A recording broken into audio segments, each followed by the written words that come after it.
Hey guys, this is Mike Velez. I'm the publisher and editor of Jiu Jitsu Magazine and iRoll.tv. And this morning we got wind that Braulio Estima, multi-time world champion, Pan American champion, and all-around great black belt, was was found to have had a banned substance in his sample after the 2014 Worlds, where he closed out the bracket with Romulo Barral at the medium heavy division in black belt. So we found out that the substance is referred to as DMAA. It's got some long name that I can't pronounce. So we wanted to go straight to the source and find out what happened. So joining us today from England or from the UK is Braulio Estima. Braulio, thanks for being here, and tell me what happened. Oh, hi, Mike. Thanks for the opportunity to disclose all that. As you said, it's been a very sad times in my career. An accident has happened. They found this substance called DMAA, which is like a substance that people use to lose weight, and it contains in a lot of the pre-workouts that people uses.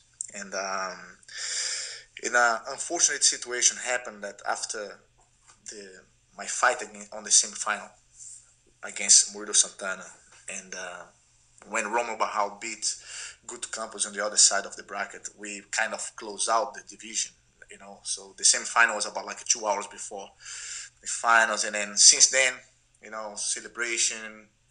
Happy because I knew that I was going to win, because the year before I had given the title to Romulo, and then on the next year we were supposed to retribute the action. I put my guys down, relaxed, celebrating. I knew I wasn't going to fight again, and I remember very clearly that I was drinking people's bottles. After the fight, I was tired of after my fight, so I got some of the energy drink that people was having, with completely peace of mind, no intentions at all. And then when after they did the test, it came about that I had this in my system, and this was a big shock for me, because I never take no pre-workouts before, even before my training. People that have been training for years know about that, and it's been a very unfortunate situation for me, and I'm very sad.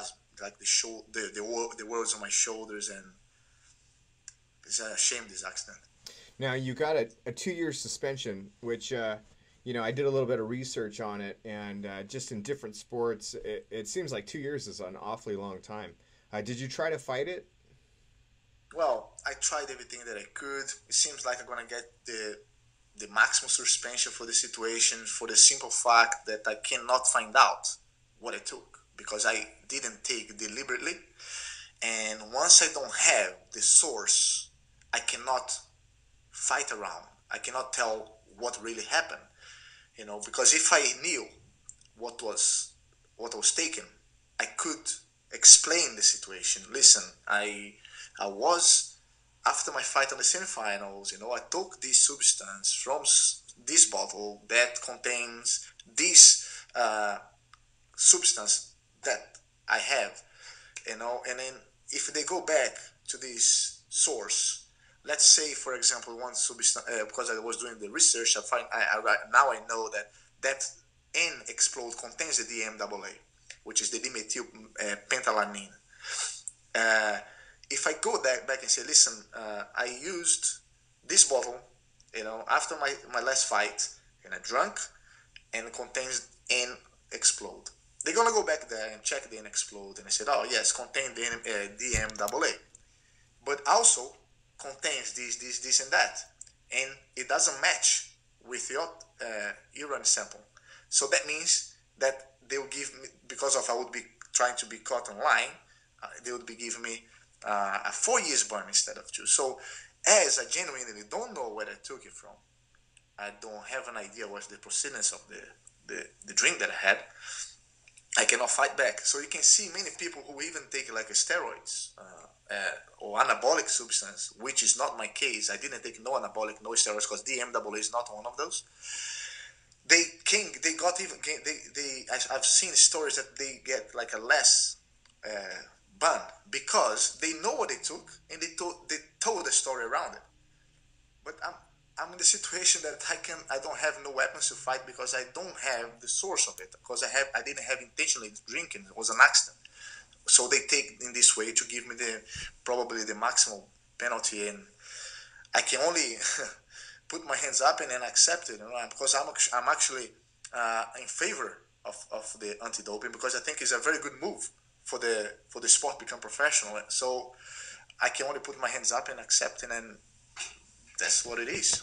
Yeah, I mean, when you think about banned substances, you think about anabolics and stuff that you see baseball players that are giant, and that's not the case with yourself, and you don't strike me as the type that's needing to cut weight to get into any in any classes. But there are going to be people that are going to call you a cheater. I mean, what do you say to that? That's true. Look, I if I was going to cheat, I would put some some testosterone in this thing, and then go there and then have a good actually enhancement to me in fight. You can see my body. I'm underweight anyway, naturally. I just barely drink water while I'm training. And I don't need to do no cut weight for it. Um, See, if people gonna always gonna have people talking bad, all the haters gonna go back and attack. But man, listen, life is too short to be thinking about what the other people that doesn't like you are gonna be talking about you. As long as people that around me, my family, my friends, my teammates, and then people that loves me, that I'm with me on my normal daily basis, my students that I care the most, those people that I care the most, that they know who I am, they know what are my values, they know that I haven't never given them any push to take any kind of chemical on their body, because I'm actually against it. Okay, I'm very healthy lifestyle.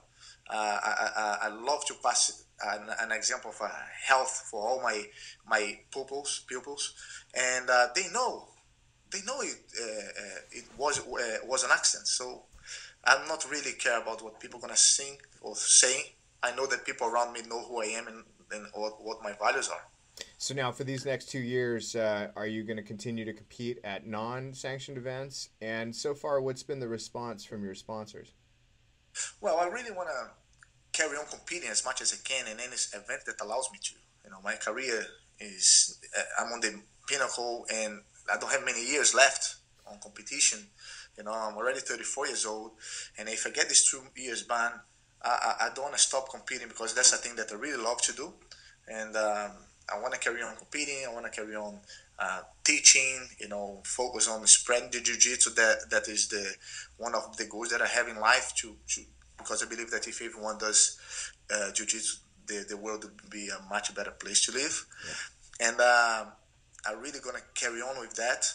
And I'm very fortunate about my sponsors, because I don't have only a relationship with them in terms of a business side of it, but also we're very close, and that's why we get well get along so well. And also Storm, Steam in Action, uh, and Jacko Clothing, they've been following me for years, inside and outside of the mat. So they know my values. They know that I praise the good, the health. They know that I don't take nothing while I'm training, and that I wouldn't take nothing while I'm competing. It's not my first competition. Unfortunately, this BJJ community is very easy for people just sharing since the young days. I can see everyone sharing drinks and all that, and this is a part of a little bit of the relaxation of the sharing community, But I'm very fortunate that my sponsors are on my side. They know that it was an accident, and what can I say? I just need to put my hands up, and that's it, man. Like, taking a chin, and hope this is a good example as a reference for the future people that don't get caught, and become a reference for people to look more for what they can take, what they cannot take, and also to take care of their own drink. There's a lot of substances in out there that you can buy on the vitamin shop that can be banned on the USAID. And it's very important to understand that a lot of things, not only steroids, anabolic or drugs like cocaine or marijuana that you get caught. A lot of things like DMAA, many others, including caffeine. If you even drink like a 2 espresso before going to a test, you're gonna get caught with the excess of caffeine in the system. It's a harsh stuff. 2 years is beyond my expectations of to pay for that accident. But if this is the way it is, I cannot say no. It's part of the game, and let's just hope it passes fast. Yeah. Well, I commend you for taking it head on, and good luck with that. Don't go to Starbucks on the way to the next tournament. But I look forward to seeing you in action, competing at the different various sanctioned events around the world. So, thanks again for the time. I appreciate it, and good luck with everything. Thanks very much, Mike, for the space. Thank you very much. I would like to just a message to everyone. You guys who you compete, if you go as a black belt, I have been already sharing for many of my black belt friends. Watch what you drink. Don't share bottles because it could happen with any one of us. It's a very big, important thing. Take care of your own drinks, and be aware of what you can and what you can't. Be more wiser than me. I wish I could come back in time and be on myself and then focus on do this again and then lesson learned.